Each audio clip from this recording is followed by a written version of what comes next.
하나님 말씀은 사도행전 11장 1절로 3절, 15절로 18절, 신약성경 206쪽에 있습니다. 한 절씩 교독합니다.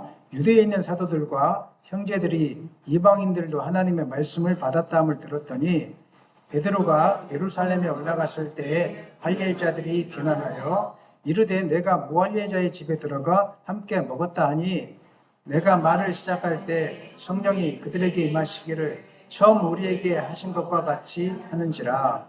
내가 주의 말씀에 요한은 물로 세례를 베풀었으나 너희는 성령으로 세례를 받으리라 하신 것이 생각나노라. 그런즉 하나님이 우리가 주 예수 그리스도를 믿을 때 주신 것과 같은 선물을 그들에게도 주셨으니 내가 누구이기에 하나님을 능히 맡겠느냐 하더라. 다 같이 그들이 이 말을 듣고 잠잠하여 하나님께 영광을 돌려 이르되 그러면 하나님께서 이방인에게도 생명 얻는 회개를 주셨도다 하니라. 하나님 말씀 제목 다 같이 읽겠습니다. 우리의 편견을 깨시는 하나님. 교회는 어떤 공동체입니까? 라고 물어보면 제가 조금 전에 말씀드렸던 것처럼 교회는 믿음의 공동체입니다. 예수 그리스도를 주로 고백하는 사람들이 모여서 함께 모이는 공동체, 주님을 섬기는 공동체. 그 다음에 제가 설명하지 않아도 사랑 안에 하나 된 사랑의 공동체. 그 다음에 주님이 다시 오실 날 천국을 소망하는 소망의 공동체, 또 하나님의 은혜 속에 가는 은혜의 공동체, 또 혹은 순종의 공동체. 가장 중요한 것은 뭐 다 포함되는 거죠. 우리가 순종의 공동체로 나아갔으면 좋겠습니다. 이렇게 믿음의 공동체, 사랑의 공동체, 소망의 공동체, 은혜의 공동체, 그 다음에 순종의 공동체를 이루어가기 위해서 열심히 달려가고 있는데 이 공동체를 깨뜨리고 방해하는 우리 가운데 것들 있죠. 그것을 무엇일까? 오늘 본문을 묵상하면서 생각해 봤는데 그것은 바로 우리 안에 남아있는 편견 혹은 선입견이라고 제가 말씀드릴 수 있습니다. 오늘 본문은 그 내용입니다. 이미 앞전에 우리가 다 다뤘던 내용들입니다. 그런데 오늘 본문은 다시 새롭게 이제 이야기해 주면서 다루고 있는데 본문 내용보다는 그 안에 있는 중심 주제를 가지고 제가 오늘 말씀을 나누겠습니다. 사도행전 10장에서 놀라운 일이 일어났죠. 가이사랴에서 이방인 고넬료 가정에 성령이 임하고 이방인들이 하나님의 말씀을 받는 사건이 생겼습니다. 이 소식이 예루살렘 교회에게 퍼진 것입니다. 예루살렘 교회에 전해졌을 때 그들이 기뻐하기보다는 먼저 나온 것은 비난이었습니다. 1절, 2절 한번 읽어보겠습니다. 유대에 있는 사도들과 형제들이 이방인들도 하나님의 말씀을 받았다 함을 들었더니 베드로가 예루살렘에 올라갔을 때 할례자들이 비난하여. 여기 유대에 있는 사도들과 형제들이라고 기록되어 있는데 예루살렘 교회 전체 혹은 거기에 머물고 있었던 신앙 공동체, 사도들을 포함한 예수를 주로 고백했던 유대인 공동체가 아마 있었을 것입니다. 그들은 예수님을 진짜로 믿는 사람들이었습니다. 성령의 역사도 경험했던 사람들이었습니다. 그런데 여전히 그들 가운데는 유대인의 기준, 유대인의 틀, 전통이 남아 있었던 것입니다. 이방인이 구원받았다는 소식보다 가장 크게 문제 삼았던 것은 왜 무할례자의 집에 들어가 같이 밥을 먹었냐는 것입니다. 3절입니다. 3절 읽겠습니다. 이르되 내가 무할례자의 집에 들어가 함께 먹었다 하니. 당시 베드로가 하는 행동은 유대인들에게 정결법을 어긴 심각한 문제였습니다. 유대인들은 같이 밥을 먹지 않았습니다. 이방인들하고. 근데 베드로가 같이 밥을 먹었다는 거 유대인들 입장에서 볼 때는 정말 이거는 허용할 수 없는, 감히 우리가 어떻게 할 수 없는 것이었습니다. 왜냐하면 밥을 함께 먹는다는 것은 공동체 안에 들어왔다는 것을 의미하는 거거든요. 아무나 밥을 나누지 않았습니다. 공동체인데 너희가 어떻게 이방인을 공동체로 삼았냐는 것이죠. 왜 선을 넘었냐는 것이죠. 왜 베드로가 선을 넘었을까요? 하나님이 하셨기 때문에 그런 것이죠. 베드로가 자고 싶어서 한 건 아니었잖아요. 하나님이 그것을 원하셨고 모든 과정 속에 하나님이 개입하셨던 것이죠. 그리고 한 영혼을 구원하는 것보다는 한 영혼을 구원하는 것이 전통을 지키는 것보다 훨씬 더 중요했기 때문에 베드로가 그 일에 순종했던 것입니다. 베드로도 얼마나 많이 갈등했겠습니까? 율법의 말씀을 능히 잘 알고 있는데 얼마나 갈등 많이 했겠습니까? 그러나 사람들은 하나님의 역사보다는 자신들이 지켜온 전통을 더 중요하게 여겼습니다. 그래서 기쁨보다는 비난이 쏟아지게 되었던 것입니다. 오늘 본문은 우리에게 중요한 질문을 던집니다.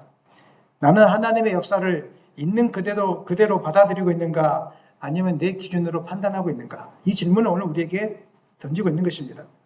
신앙생활을 하다 보면은 말씀보다는 익숙함이 기준이 될 때가 종종 우리 가운데 있습니다. 저도 마찬가지입니다. 그래서 익숙함이 하나님의 역사를 제한하는 경우들이 많습니다. 저도 마찬가지입니다. 그렇게 겪어왔습니다. 저도 과거 인생을 돌아보면 하나님이 하신 일들을 많이 제한했고 부인했던 적들이 너무 많이 있습니다. 그래서 오늘 이 말씀 앞에서 우리가 생각해야 될 것은 우리가 종종 말씀대로 한다고 하지만 실제로는 말씀 전체가 아니라 받아들이기 편한 부분만 우리가 받아들이는 경향이 있다는 것도 우리가 인정하셔야 됩니다. 말씀대로 속에는 내가 받아들이기 편한 부분만 받아들이고 받아들이기 조금 힘든 것은 내가 멀리 하겠습니다. 이런 것들이 우리 공동체 안에 있을 수 있다는 것입니다. 그래서 오늘 우리가 은혜의 깊은 곳으로, 믿음의 깊은 곳으로, 순종의 깊은 곳으로 나아가기 위해서 우리가 점검해야 될 것은 나는 말씀 전체에 순종하고 있는지 아니면 내 기준을 가지고 신앙생활을 하고 있는지를 한 번 더 점검할 필요가 있다는 것입니다. 오늘 복음 앞에서 다시 한번 여러분을 점검하시고 잘못된 기준이나 익숙한 틀이 있다면 다 내려놓으시고 말씀 안에서 받아내는 은혜가 있기를 예수님의 이름을 간절히 축원합니다. 하나님은 우리에게 은혜 베푸시기를 원하시는 분이십니다. 믿으십니까? 큰 능력을 허락해 주시기를 원하시는 분이십니다. 우리가 생각하지 못한 것들을 경험하게 하시는 분이십니다. 그런데 편견이 있거나 고정된 틀이 있으면 이 은혜를 받아내지 못합니다. 그리고 나중에 은혜 앞에서도 마음이 열리지 않고 오히려 은혜 앞에서 강팍해지는 역사가 우리 가운데 존재할 수 있습니다. 성경은 이 모습을 반복해서 보여주고 있는데요. 선지자 예레미야가 이스라엘 백성들에게 이렇게 이야기했죠. 유다 백성들에게 바벨론에 저항하지 말고 받아들여야 된다. 그러니까 유다 백성들이 말씀 받아들이지 않았습니다. 죽이려고 했고 감옥에 가뒀습니다. 어떻게 하나님이 살아계시는데 바빌론에게 항복하라고 하느냐. 이건 있을 수 없는 일이다. 하나님의 말씀이 자신이 기대했던 방식과 달랐기 때문에 거부했던 것입니다. 그 다음에 예수님께서 가난한 자, 병든 자, 죄인들과 함께 하셨을 때 바리새인들은 그것을 이해하지 못했습니다. 심지어 귀신을 쫓아냈을 때도 병을 고쳤을 때에도 그들은 뭐라고 이야기했냐면 귀신의 왕을 힘입어서 저렇게 한다 하는 것이라고 자기는 편의대로 해석한 것이죠. 하나님의 역사 자체를 부정한 것은 아니었습니다. 그런데 그것까지는 내가 받아들이지 못하겠다는 것입니다. 그래서 예수님이 하신 사역이 자신의 틀이 맞지 않았기 때문에 예수님이 귀신의 바알세부를 힘을 벗어 쫓는다고 이렇게 폄하했던 것입니다. 오늘도 마찬가지입니다. 사도들과 형제들은 유대인의 전통이라는 틀 때문에 이방인에게만 하나님의 구원의 역사를 받아들이지 못할 뻔했습니다. 이 결론은 받아들였는데 뻔했습니다. 뻔했습니다. 이 부분을 조금 더 현실적으로 한번 생각해 보겠습니다. 우리는 말씀을 읽고 나니까 뭐 그럴 수 있지라고 쉽게 받아들일지 모르겠습니다. 제가 설교를 준비하면서 베드로와 같은 분이 오늘 우리 교회에 나와서 이렇게 이야기한다면 우리는 얼마만큼 받아들일까? 한번 생각해 보십시오. 베드로와 같은 분이 우리 교회에 와서 이렇게 합니다. 제가 기도하다가 환상을 보았습니다. 어느 정도 받아들이시겠습니까? 두 번째, 하나님이 깨끗하게 하신 것을 속되다고 하지 말라고 하셨습니다. 우상의 재물 제가 다 먹겠습니다. 어느 정도 받아들이시겠습니까? 몇 프로입니까? 세 번째, 제가 아직 예수 안 믿지만은 예수 안 믿는 사람들과 어울리면서 같이 여행도 다니고 그렇게 하겠습니다. 이방인의 집에 가서 식사했습니다. 어느 정도까지 받아들이시겠습니까? 조금 더 심각하게 얘기할까요? 제가 목회자잖아요. 제가 술을 마시지 않지만 그 친구들과 함께 술집에 앉았었다. 여러분 받아들이시겠습니까? 복음 전하기 위해서. 몇 프로 받아들이시겠습니까? 이 이야기를 하고 있는 거예요, 지금. 우리도 베드로의 말을 쉽게 받아들이지 못할 것입니다. 이렇게 이야기하면 이렇게 할 것이죠. 조금 생각해 봐야 되겠는데요. 좀 영적해 보이잖아요. 조금 조심해야 될 것 같은데요. 목사님 좀 확인 좀 해봐야 되지 않겠습니까? 말씀 신학적으로 조금 더 연구해봐야 되지 않겠습니까? 좀 안정적이어 보이잖아요. 그렇게 하는 것이. 이 반응 자체가 틀렸다거나 말할 수 없습니다. 왜냐하면 신앙에는 반드시 분별이 있어야 됩니다. 아멘입니까? 분별이 필요합니다. 그러나 문제는 분별 자체가 아니라 분별하기 전에 이미 결론을 내려놓고 있다는 게 문제가 있는 것입니다. 하나님의 역사가 어떻게 되는지 내가 이미 결론을 가지고 접근하다 보니까 하나님의 은혜를 받아들이지 못하는 경우들이 많다는 것입니다. 우리는 전통을 소중히 여겨야 되고 신학을 중요하게 생각해야 됩니다. 그건 매우 옳은 일이고 중요한 일이기 때문에 그런 것입니다. 하지만 조심해야 될 순간이 있습니다. 내가 알고 있는 전통과 이해가 하나님의 역사를 재단하는 기준이 되어서는 안 된다는 것입니다. 그때 사람들이 이렇게 말하기 시작합니다. 보통 사람들은 이렇게 이야기하기 시작하죠. 하나님은 이렇게 역사하셔야 됩니다.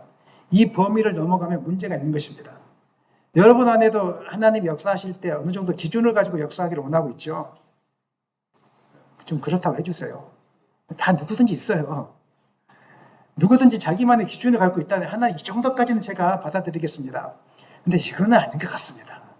저도 유튜브에서 어떤 분들이 막 제가 성령의 역사인지 아니면 귀신의 역사인지 잘 모르겠는데 볼 때마다 저보다 뛰어난 분이 보시면 제가 평가합니다. 저 귀신의 역사다 이렇게 하죠. 저도 그렇게 하는 게 마음이 편하니까 바로 평가해버려요.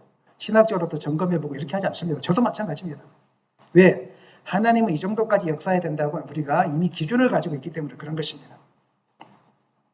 하지만 하나님은 지금도 우리의 생각과 경험을 넘어서 각 사람의 삶과 상황 속에서 신비하게 다양하게 역사하고 계신 분이라는 것을 여러분 인정하시기를 바랍니다. 믿으시기를 바랍니다. 우리가 생각하는 것 이상으로 뛰어나신 분이시고요. 우리가 계획하는 것 이상으로 일을 하시는 분이시고요. 우리의 생각을 뛰어넘으시는 분이 바로 하나님이시라는 것입니다. 예루살렘 교회가 베드로를 문제 삼았던 이유는 단순했습니다. 아무 큰일도 아니었습니다. 베드로가 무슨 실수한 것도 아니었습니다. 자기 기준, 왜 이방인과 함께 먹었냐는 것입니다. 오직 그것밖에 보이지 않았다는 것입니다. 그들에게 이방인은 함께하는 존재가 아니었습니다. 함께 가까이에서는 안 되는 존재였고 하나님과는 전혀 상관없는 존재라고 이미 기준을 가지고 있었다는 것입니다. 그런데 베드로가 그들과 함께 먹었다는 것은 그들이 평생 지켜왔던 신앙의 전통을 깨는 일이었습니다. 그러니까 힘든 것이죠. 그렇다는 것입니다. 우리는 인간의 모습을 보게 되는데요. 사람은 하나님보다 전통을 더 중요시하게 여기고요. 구원보다 구별하는 것을 더 소중하게 여깁니다. 그리고 하나님의 일보다 내가 옳다 하는 것을 많이 붙드는 경향이 있습니다. 그런데 이 모습은 과거의 문제만이 아니라 오늘날 우리의 문제이기도 한 것입니다. 교회 안에서 일어나는 큰 문제들은 갈등과 오해는 사실 거창한 문제에서 시작되지 않습니다. 아주 작은 선입견, 내 기준, 이 작은 생각 하나가 쌓여서 관계가 막아지는 것이고요. 결국은 하나님의 은혜를 받아내지 못하고 은혜조차 막는 그런 불미스러운 일들을 우리 가운데 생기게 되는 것입니다. 그래서 오늘 우리는 이 시간에 신앙을 생활을 하면서 우리 안에 자리 잡고 있는 편견과 오해가 무엇인지를 한번 살펴볼 필요가 있습니다. 말은 안 하지만 이런 편견과 오해가 저뿐만 아니라 여러분 가운데도 아마 존재하고 있을 거라고 저는 생각합니다. 첫 번째는 신앙 성장 배경이 다름에서 오는 편견, 오해가 있습니다. 교회 안에는 다양한 분들이 있습니다. 어릴 적부터 신앙생활을 해왔던 분들이 있고요. 최근에 예수님을 믿는 분들이 있습니다. 어떤 분들은 은혜 중심으로 신앙생활을 하신 분이 있고요. 어떤 분은 엄격한 훈련과 순종 아래에서 훈련받았던 분들이 존재합니다.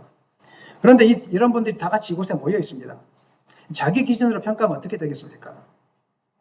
은혜 중심의 신앙생활을 해온 분들은 하나님의 사랑과 용서, 자유함 이것들이 경험되어졌죠. 하나님은 우리를 정죄하지 않으신다. 그래서 난 판단하지 않겠다라고 내버려 두는 성향들이 있죠. 믿음 안에 자유가 있다고 하면서 반면에 이제 훈련과 순종을 강조하는 신앙생활을 해오신 분들은 기도와 말씀, 절제된 삶을 굉장히 중요시하게 여깁니다. 이런 분들은 신앙은 훈련이다. 말씀대로 신앙인들을 살아야 된다. 하나님의 앞에서 바로 서야 된다. 이렇게 이제 신앙생활을 하겠죠. 두 사람이 만나면 어떻게 되겠습니까? 은혜 중심을 가진 사람은 너무 이렇게 타이트하게 하는 사람을 보면서 왜 저렇게 불편하게 믿을까? 저 사람 옆에 서면 내가 참 불편하다. 이런 생각을 갖게 되겠죠. 반대로 이제 그 훈련 중심에 가진 사람은 왜 신앙생활 저렇게 느슨하게 하지? 저래 가지고 천국 갈 수 있나? 이런 생각 해보셨죠, 다? 왜 믿음이 없는 게 아니야? 목사님 좀 세게 좀 해주지. 뭐 이런 생각들을 많이 이제 가지고 있을 것입니다. 사랑하는 여러분, 두 사람 중에 어느 사람이 맞는 것입니까? 하나님 앞에서 두 사람 다 진심일 수 있습니다. 문제는 어디서 시작됩니까? 은혜가 틀린 것도 아니고 순종이 틀린 것도 아닙니다. 내가 경험한 방식이 기준이 되는 것이 문제가 되는 것입니다. 제가 조금 전에 말씀드렸던 것처럼 하나님은 사람마다 다르게 역사하십니다.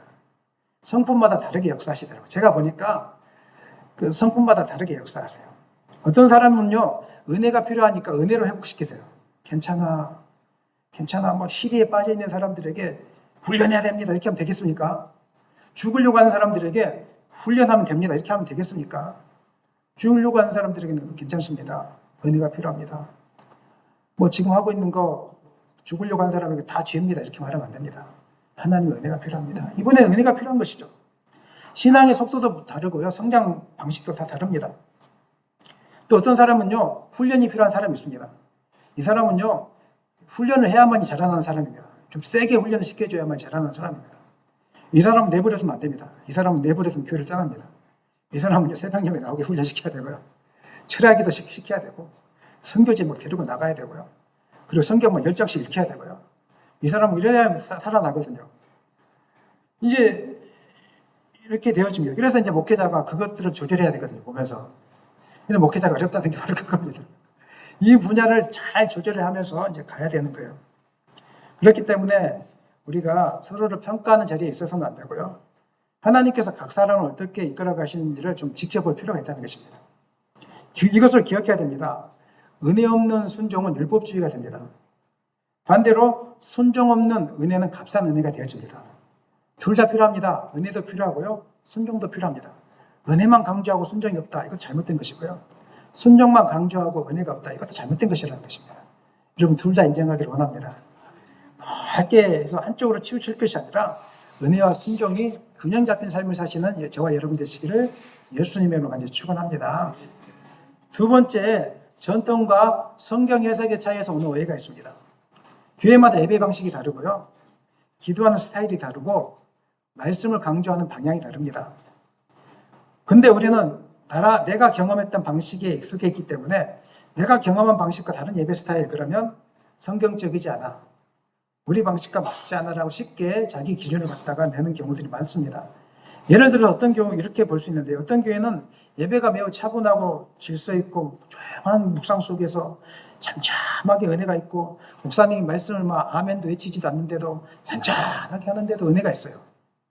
맞지? 그쵸? 있잖아요. 잔잔하게 하는데 은혜가 있어요. 근데 어떤 교회는 뭐 뜨거워요. 막 북을 치고 장구를 치고 막 그냥 우당탕탕탕 하는데 근데 막 사람들이 은혜가 넘치고 울고 막 기도하고 막 하는 성령의 역사가 막 충만하게 임하는 거예요. 감정 표현이 너무너무 잘 드러나요. 이런 모습을 보면서 서로가 이렇게 생각하죠. 차분한 예배에 익숙한 사람은 감정이 풍부한 사람들을 보면 너무 감정적인 게 아닌가. 예배라는 것이 하나님 앞에 드리는 것인데 좀 질서가 있어야지 이게 뭔가 도대체. 이렇게 생각하는 경우가 있고요. 또 반대로 뜨겁게 예배한 게 익숙하신 분들은 조용한 분, 형식이 밋밋할까? 좀 아멘도 좀 하고 그렇지.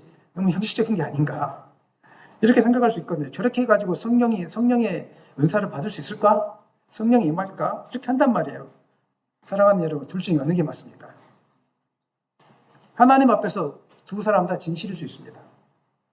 문제는 어디서 시작합니까? 자기만의 예배 방식, 자기가 경험한 예배 방식만이 진짜라고, 이게 성경적이라고 생각하는 데 있다는 것입니다. 성경은 우리에게 한 가지 예배에 대해서 한 가지 기준을 보여주죠. 형식이 맞느냐 이거 따지지 않습니다. 중심이 하나님께 있느냐 이걸 보는 것입니다. 그래서 아프리카에 가면 아프리카는 조용히 예배드리지 않습니다. 아프리카는 그냥 뭐 이렇게 그래야 살아납니다. 제가 아프리카에 가서 예배드려봤는데 눈물 나오더라고요. 가만히 있잖아요. 저는 아프리카 스타일 같아요. 훌랄랄랄랄라 이렇게 하면서 저는 아프리카 스타일 같아요. 그리고 애들하고 저는 잘 어울려요. 애들 부흥을 많이 경험했어요. 애들하고 신나게 노는 거지 하고. 근데 저는 지금 제가 맞지 않는 옷을 입고 있는 것 같아요. 차분하게 예배 드려야 되니까 저랑 맞지 않는 얼마나 힘들겠어요. 제 얼굴 보니까 힘듦이 보이지 않습니까? 네, 참아내면서 저는 막 울랄랄하면서 이렇게 예배를 드려야 되는데 얼마나 힘들겠어요. 물론 분별은 필요하죠. 예배가 너무 하나님을 의식하지 않고 인간의 감정을 추구하는 거 조심해야 되죠. 반대로 너무 감정을 제재하는 거, 뭐 이런 것도 조심하셔야 되죠. 하지만 분별은 사람을 판단하는 도구가 아니라 하나님을 깊이 알아가는 기준이 되어야 되고 하나님을 깊이 알아가는 도구가 되어야 된다는 것입니다. 하나님께 초점을 맞춰야지 우리의 힘으로 우리가 얼마나 안다고 서로를 재단하고 이렇게 해서는 안 된다는 것입니다. 서로의 방식을 인정해 주셨으면 좋겠습니다. 여기서 한 가지 더 나아가기는 내가 경험하지 않은 것도 경험해 보기를 노력해 보십시오. 저는 침묵기도에 익숙했던 사람이거든요. 청년 시절부터 침묵기도에 합동축 교회에 있었고 보수교단, 고신축 교회에서도 훈련을 받았었고요. 이렇게 하다 보니까 침묵기도가 저는 너무 익숙했어요. 대학교 졸업하고도 제가 혼자만의 교회당에 찾아가서 혼자 기도하는 시간을 많이 가졌었거든요. 인생이 안 풀리니까. 나의 길을 하나님 인도해달라고. 혼자 그 추운 겨울에 난방이 나오지 않는 그 예배당 1층에 아무도 없어요. 창가에, 해가 들어온 창가에 앉아서 혼자서 그 기도를 많이 했어요. 침묵 기도를. 했었는데, 이제 어느 교회에 이제 제가 일을 구하러 아르바이트를 하러 이제 수원에 올라갔을 때 그 교회 가니까 금요 기도회 가는데 목사님이 막 주먹치고 장구치고 막 세게 할렐루야 아멘 하면서 할 수 있다 하면 된다 하는 거예요. 뭐지 하면서 목사님 갖고 주여 삼창하면 뭐 주여를 303번이 목사 하나님 기가 먹었나? 뭐 이렇게 하면서 주여 삼창하는 거예요. 놀래가지고 제가 이건 교회가 아닌 것 같기도 하고 목사님 좋으신 분 같은데 왜 저렇게 기도 인도하실까? 그러면서 기도 인도할 때 내가 나와버렸어요. 목사님이 지나보니까 얼마나 상처받으셨을까? 저희 교회 와가지고 목사님 제 눈치 보면서 왜 나가셨어요? 이렇게 하더라고요. 저희 집에 와가 신방 와가지고. 다 보이거든요. 그게 나가고 안 보일 것 같잖아요. 여러분 나가는 한 발자국 목사는 상처를 받아요. 예배 시간 쑥 사라지면 내가 뭘 못했나? 예배 일을 해요. 또 늦게 나타나잖아요. 그럼 집에 무슨 문제가 생겼나? 아니면 내 말투가 마음에 안 드나? 막 이런 것들이 생기는 거예요. 근데 어느 순간부터 제가 깨달았죠. 하나님이 저에게 은혜 주시려고 너 다른 방식으로 예배할 줄 알아야 돼. 이런 사인을 주시는데 제 기준에 갇혀서 그걸 제가 못해서 돌파했던 거예요. 그러니까 하나님이 어느 순간에 광야로 보내가지고요. 주의 삼창하는 훈련 시키게 만들고 부르짖지 않으면 살 수 없는 환경을 만들어 주신 거예요. 그러니까 지금 이제 부르짖는 기도를 하고 있지 않습니까? 사랑하는 여러분, 마음을 열어서 하나님 우리 교회에 보내줬다는 것을 훈련하라는 거예요. 마음을 열어서 훈련하시기를 소망합니다. 세 번째로 성령에 대한 이해 차이에서 오는 오해가 있습니다. 어떤 분은 성령의 은사와 체험을 강조하는 분이 있고요. 기도 가운데 뜨거움을 경험하고 뜨겁게 찬양하고 눈물을 흘리는 분이 있습니다. 그래서 이제 뜨거운 것을 중요하면서 하나님의 성령의 임재를 이렇게 보여지는 것을 사모하는 분이 있습니다. 반면에 어떤 분은 성령의 임재를 사모할 때 말씀과 질서, 분별을 더 중요시 여깁니다. 말씀 속에서도 가만히 있어도 성령이 임하는데 왜 저렇게 요란하게 할까? 성령의 역사는 내가 가만히 있어도 하나님이 다 만지시잖아요. 아멘이십니까? 이렇게 하시잖아요. 그래서 감정보다는요, 진리를 붙들고요, 성경에 근거한 바른 이해와 균형을 붙들려고 하시는 분들이 있습니다. 어느 것이 맞습니까? 둘 다 맞지 않습니까? 근데 우리는 한편만 추구하는 경향이 있죠. 그렇죠? 저도 목회를 보면은요, 어떤 목사님은 교리만 하시는 분이 있어요. 그래서 속으로 교리가 아닌 다른 것도 좀 해보시지 이렇게 하는 얘기예요. 어떤 분들은 성령만 이렇게 하시는 분이 있어요. 그럼 제가 말씀도 좀 깊이 있게 좀 해보시지 이렇게 하거든요. 그게 있는데 다 중요하죠. 다 나쁜 건 아니잖아요. 또 목사님도 완전하지 않잖아요. 어느 한 분야가 뛰어날 수가 있잖아요. 우리가 그렇지 않습니까? 오리는 뭘 수영을 잘합니까? 달리기를 잘합니까? 수영이죠. 치타는요. 오리 목사님한테 와서 목사님 왜 달리기 안 해 지켜줍니까? 하면 되겠습니까? 그죠? 오리 목사님한테서는 수영을 배워야죠. 치타 목사님한테서는요. 달리기를 배워야죠. 하나님이 만나게 하시는 그분에 따라서 여러분이 오리 목사님 만나면 수영을 배우면 되고 치타 목사님 만나면 달리기를 배우면 되는 거잖아요. 그때그때 하나님 역사하시잖아요. 그래 얼마나 편합니까? 근데 오리 목사님한테 와서 달리기를 가르쳐달라고 이야기하고 치타 목사님한테 가가지고 수영을 가르쳐달라고 이야기하면 서로 괴로운 거, 서로가 괴로운 것이죠.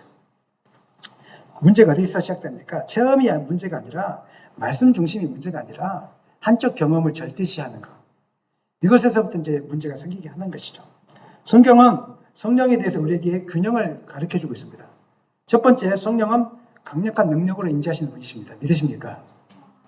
사도행전을 보면 성령이 임재했을 때 단순히 감정이 아니라 실제적인 능력으로 임했다는 것을 알 수 있습니다. 오순절에 성령이 임하니까 제자들이 각각 다른 나라 말로, 오늘날 방언하고 좀 다릅니다. 사도행전 2장의 방언은 방언이라는 말이 무슨 뜻입니까? 사투리라는 뜻도 있잖아요. 전라도 방언, 경상도 방언. 자기 지역이 이해할 수 있는 말. 제가 전라도 말을 사용하면 못 알아듣는 분도 계시고요. 경상도 말을 사용하면 또 못 알아듣는 분도 계십니다. 이거 방언이라고 이야기하는데요. 방언이라는 것은 하나님 우리에게 주는 은사 차원에서 말이 아니라 통틀어서 방언이라고 이야기합니다. 그래서 근데 그 당시에는 알아먹을 수 있는 A, B, C, D, 영어, 헬라어, 로마어 이런 것들로 다 이야기를 했겠죠. 실제적으로 그렇게 임했죠. 수많은 사람들이 그걸 보면서 능력 가운데 엎드렸어요. 진짜로 하나님이 있구나, 계시구나, 성령이 계시구나, 이걸 알고 엎드렸던 것이죠. 그리고 복음을 듣고 회개하며 돌아온 실제적인 역사가 그 시간에 있었던 것입니다.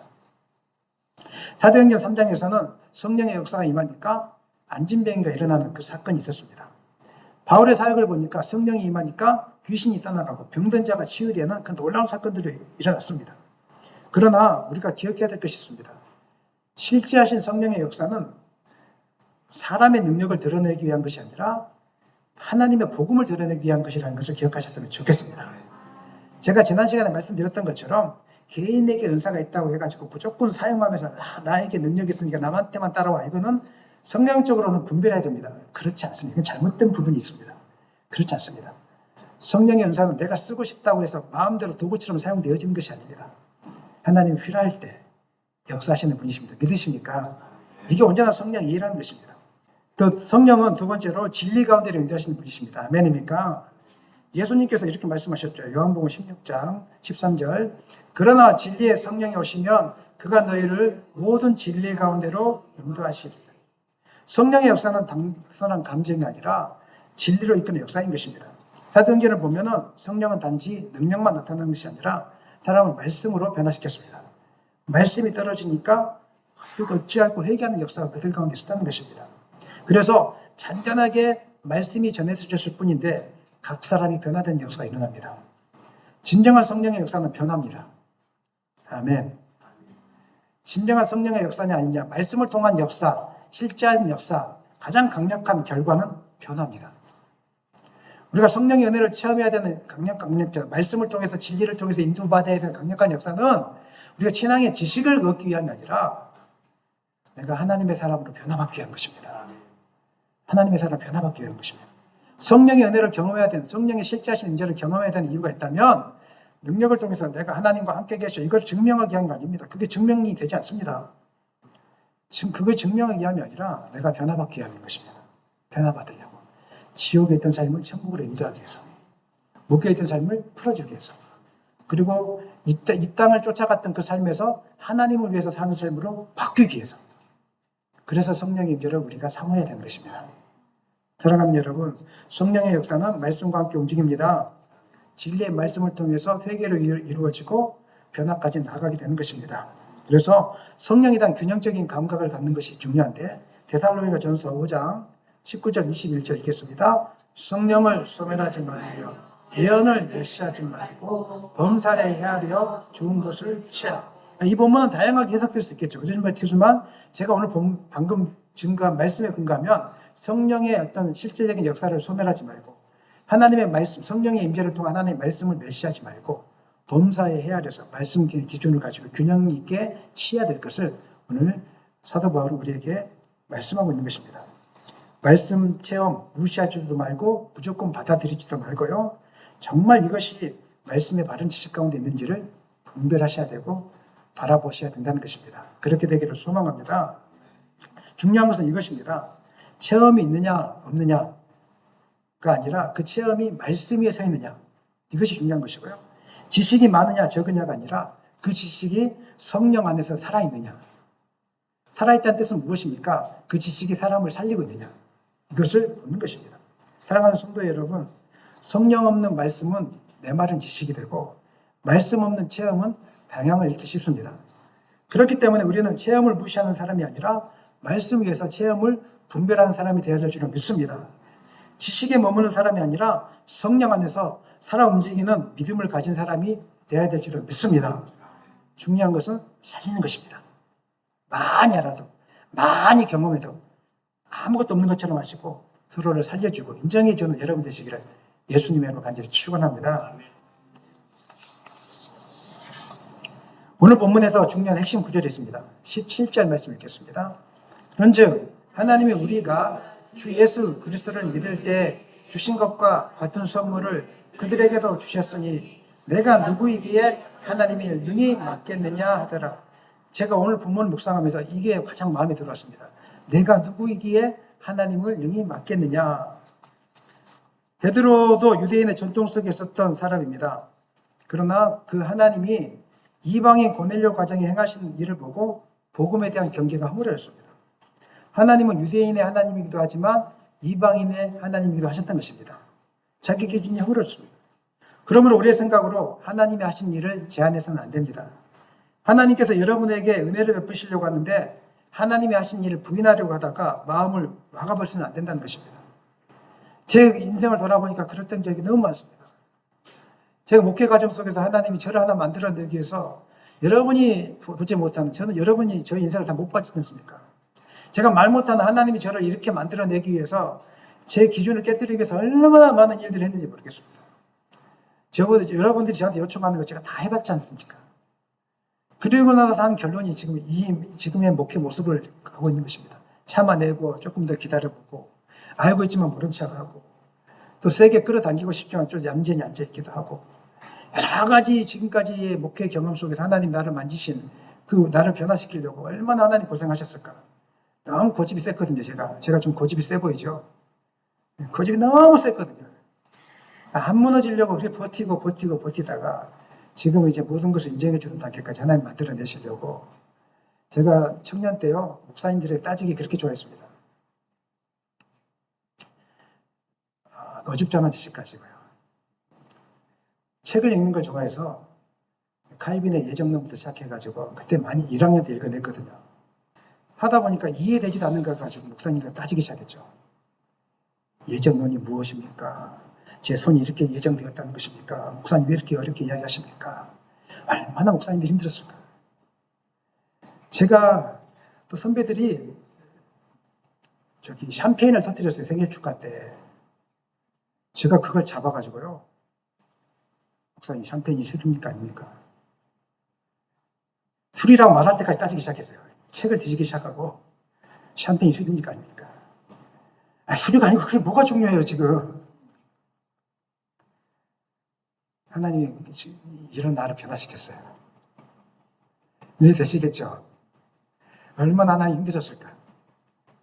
사랑하는 여러분, 버티지 마시고 저를 만나게 하셨으면 버티지 마시고 다 내려놓으십시오. 다 내려놓으시고. 저는 여러분들이 부침개를 붙이다가 하나님을 만나기를 소망합니다. 우리 교회 와가지고 왜 이 교회 맨날 음식만 만들어 먹냐 이렇게 하지 마시고 부침개를 붙이다가 그냥 하나님 이렇게 만나시기를 원하고 또 이제 침묵기도를 하면 침묵기도 하다 만나기를 원하고 또 통성기도 하면 통성기도 하다 만나기를 원하고 마음만 내려놓으면은요. 마음만 내려놓으면은 하나님 은혜를 부어주십니다.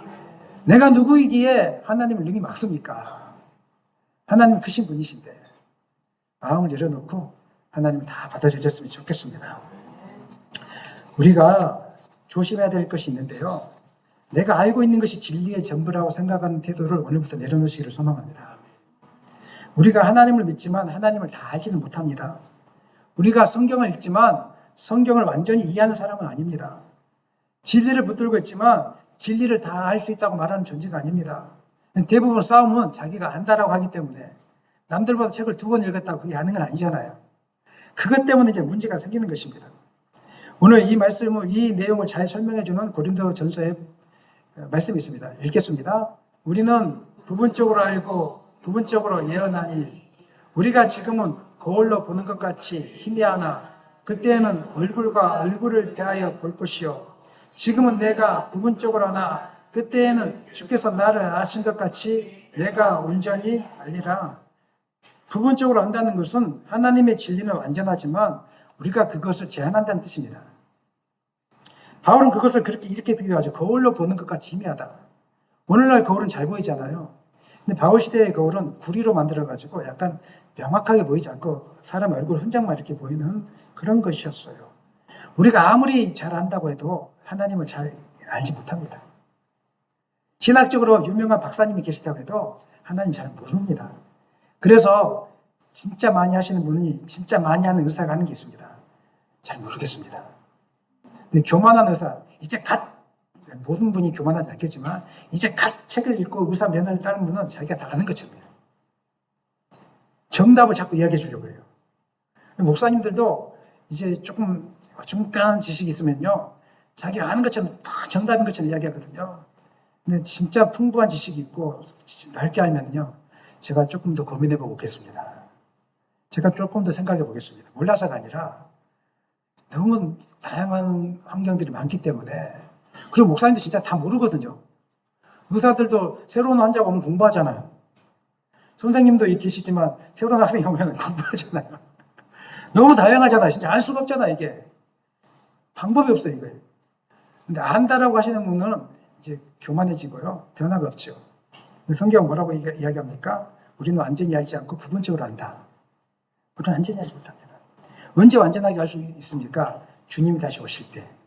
얼굴과 얼굴을 대하여 볼 때 안다고 나오고 있지 않습니까? 그때까지는 겸손해야 됩니다. 그래서 우리는 옳다가 아니다. 나는 옳다가 아니라 따라하시오. 나는 아직도 배우는 중이다. 이런 태도가 필요합니다. 음식을 만들 때 왜 싸웁니까? 내 방법이 최고라는 거죠. 네? 오늘 부침개 이제 부칠 때 한번 보겠습니다.